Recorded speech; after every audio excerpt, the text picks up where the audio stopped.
I'm Betty Ann Smith. I was raised in Kingsport, Tennessee, and have lived in Florence well over 50 years with my husband. And we have two grown children who live in Savannah and Charlotte. And I've lived at the Manor for 4 years now. I came to some Alzheimer's classes that were offered by the Manor. It was a 6-week session. We came once a week for 6 weeks, and I learned a lot about the disease which my husband had been diagnosed with several years before.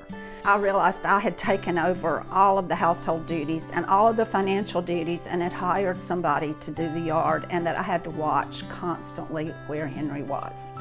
I knew one morning I woke up and it was as if God had told me, it's time to move. And so within a week we had put down our deposit, and we waited 3 months to move because it was a lot getting rid of 40 years worth of stuff in the house that we had been living in. But it has been a wonderful move for us. I wanted to come here while he could still be with me, get to know people, be familiar with the place, and he did. He was with me for three years, more than 3 years. He was able to stay in the memory care unit at the Manor 5 times before he ever actually moved over there. So we both became familiar with the procedures and the things that go on over there. And he moved in May. It has been a successful move. At first, he kept wanting to come home, but sometimes it was to go home to his childhood home. Sometimes it was here, sometimes it was where we lived for 40 years. And he still occasionally says he's coming home, but I'll say, no, you're gonna stay here. And he's fine with it. In fact, last week before last, he said, you know, it's kind of fun here. It was hard. It was hard to make that decision, to know that we would not be living together anymore.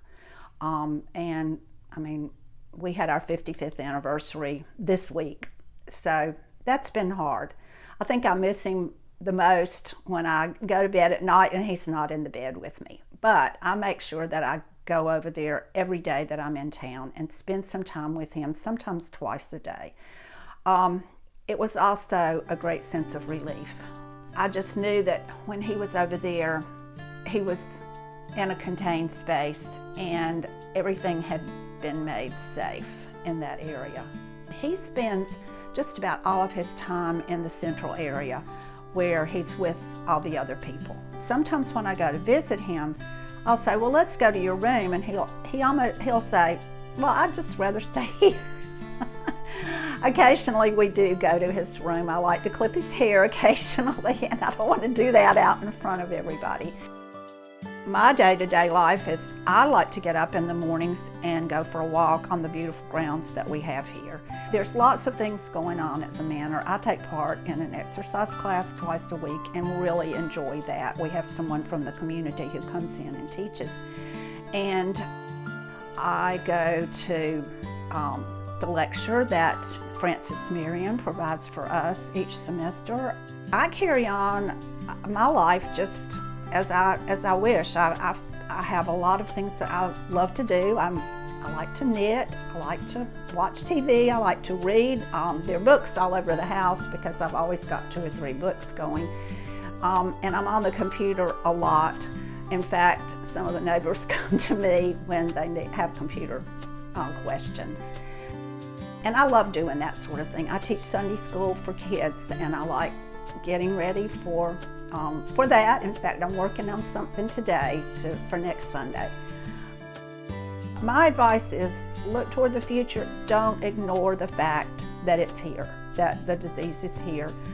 Do everything you can with your spouse, but if you can move to a place where your responsibilities are lessened so that you can spend more time with the spouse, I highly recommend it. And it was really nice that Henry has gotten to know so many people at the Manor. People come up to him and speak and say, oh, we're so glad to see you, and he's got some quip back for them. That wouldn't have happened if we hadn't moved here prior to his really needing to go into memory care. Come out and visit, pray, talk to people who are in similar situations. Don't wait. It is the thing to do. You won't regret it. It's a wonderful place to live.